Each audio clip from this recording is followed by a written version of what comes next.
Good morning po mga kamaster. Bali may pumunta po sa atin na kliyente. Magpapalipat po ng meter, electrical meter.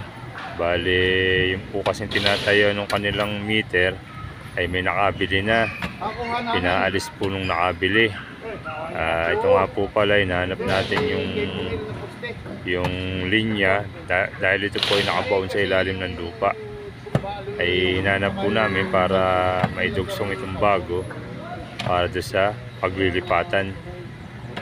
Ito nga po, inuhukay namin para makuha yung kadugsong.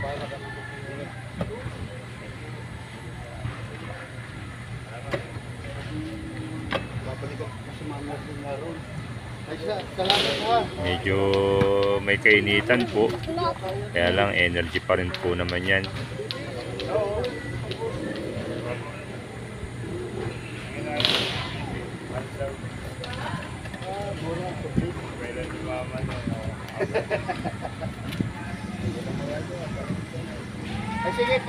Medyo nahirapan po kami kasi wala pong marking kung saan dumaan yung lumang linya.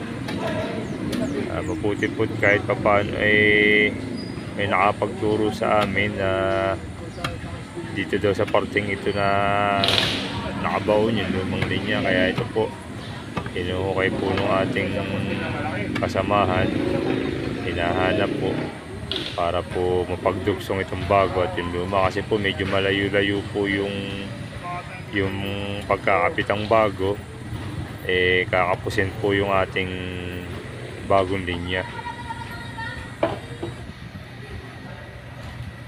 Ayan po, nakita na po namin, binabatak na nga po namin.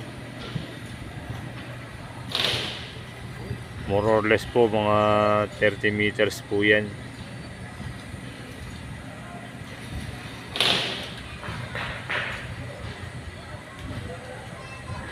Bali, ang size po ng wire na yan is number 10. Sabi ko po doon sa may-ari, palitan na po at medyo overload na po yung wire.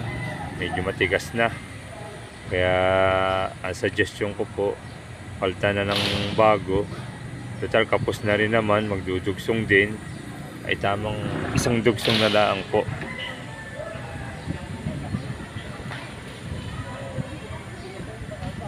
Tandaan po ninyo, pag po tayo ay magdudugsong ng wire, lalo't nakapasok sa loob ng tubo,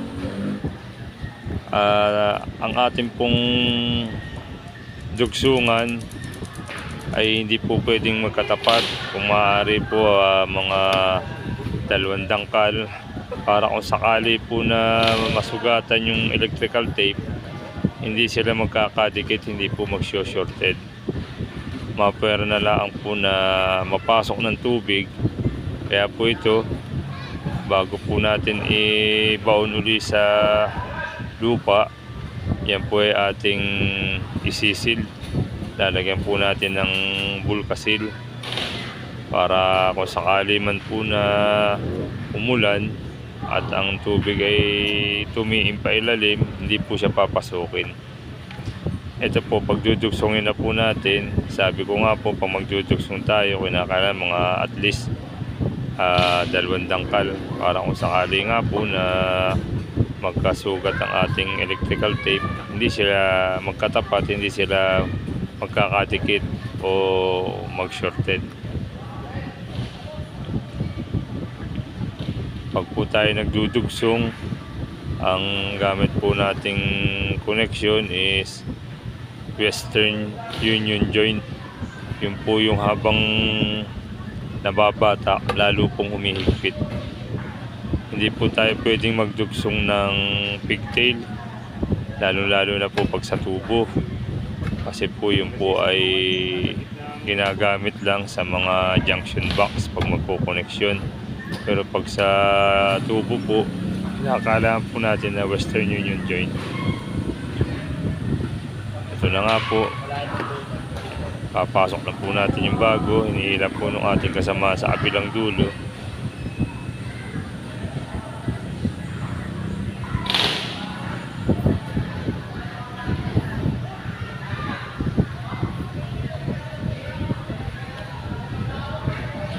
Bali, ang gamit po natin na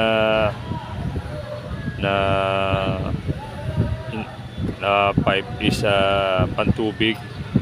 Mas maganda na po yun, wala pong dugsong, kasi kung gagamit po tayo ng PVC, unang-una ay medyo may kamahalan.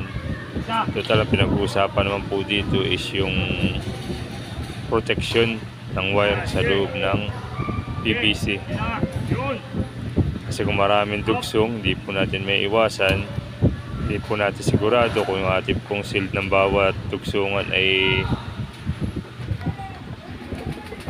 sarado. Ito po yung luma. Yan po ay nung nakabili na niyang pwestong yan, kaya po ay pinaalis po nung nakabili. Yan nga po yung ililipat natin. At tingnan nyo naman po, talaga po namang damage na rin. Kaya suggestion ko po doon sa may-ari, palta na po ng NEMA 3R. Ito nga po, tayo po ay nakiusap sa ating mahal na kapitana na kung pwede makikapit dito sa poste na dinaanan ng wire nila. Mabuti naman po't pumayag. Bali, ito po ay relocation. Okay na! Puputasan na po natin. Ito po, ang sukat po ng ating islet ng tornilyo sa meter base, 10 cm. O equivalent to 4 inches po sa millimeter naman po, 100 millimeter. Bali 10 cm po yan. Pag may bumukon, drayo, bumukon. Ito nga po, nagka-problema po tayo. Tinamaan po ng drill natin ay bakal. Tayo hirap na hirap. Bali, ginawa na lang po natin ang paraan. Binawasan po natin yung torx para po may tornilyo natin ang ating meter.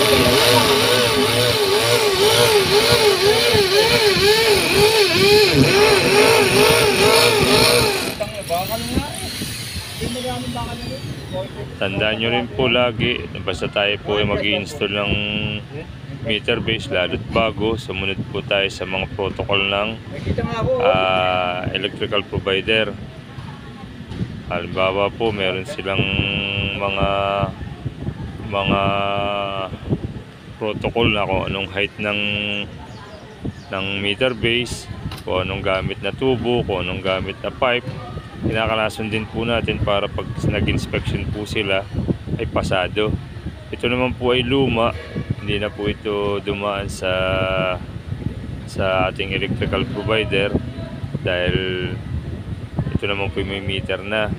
Nilipat lang po natin kasi nga po ay may nakabili na nung pinagkakabitan itong lumang meter. Siguraduhin po natin na maigpit ang ating tornilyo para hindi po makalas yung ating base. Meron po kasi minsan pag halimbawa naputulan, pagbatak po ng mga mamamutol, pag hindi po siya nakatornilyo maigi, nadadala po ang meter base natin.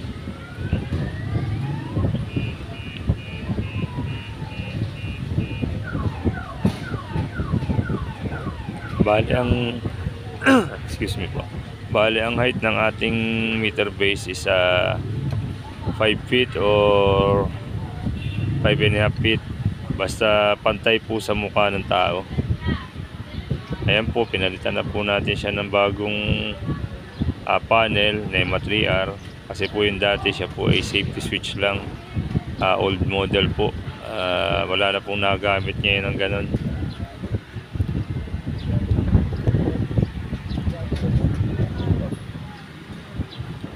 Ito nga po, kukonect na po natin yung hose na ibinaon natin kanina. Pupunta po dito sa bagong panel.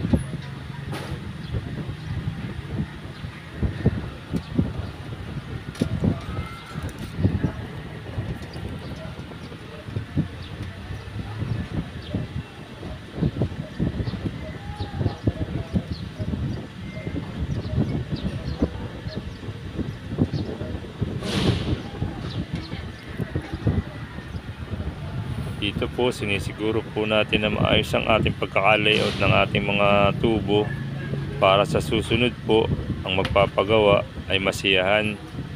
Kasi po kung basta baliwala na lang natin i-layout, magdadalawang isip po uli ang magpapagawa. Mas maganda na po yung sabi nga natin, quality ang trabaho.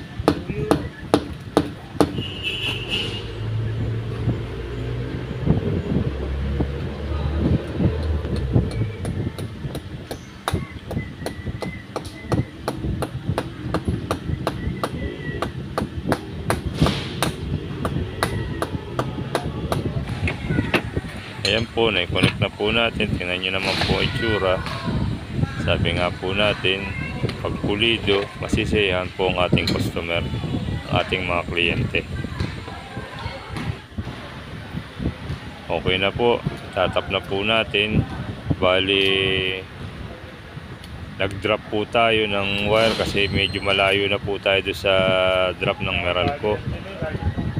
Bali, number 8 na po ang ginamit natin. Kasi po talaga naman number 8 po talagang ginagamit na drop ng Meralco. Depende po sa apply. Pero pag residential lang po, number 8 lang po ang gamit natin. Tandaan nyo po, pag po tayo magtatap ng wire ng puntador, huwag na po muna nating ikakabit ang meter. Kasi po, pag nakabit na po yan, pwede po kayo mag-ground yan. Ito po, ipipix na po natin ang meter. Ganyan lang po kadali. Kakabit po natin yung kanyang ring. Balik po natin yung selyo para hindi po siya mapakalma ng mga pasaway. Okay na po. Taas na po natin. Maraming salamat po. Huwag po kayo makakalimot mag-subscribe, share, like, and comment. Hanggang dito na lang po.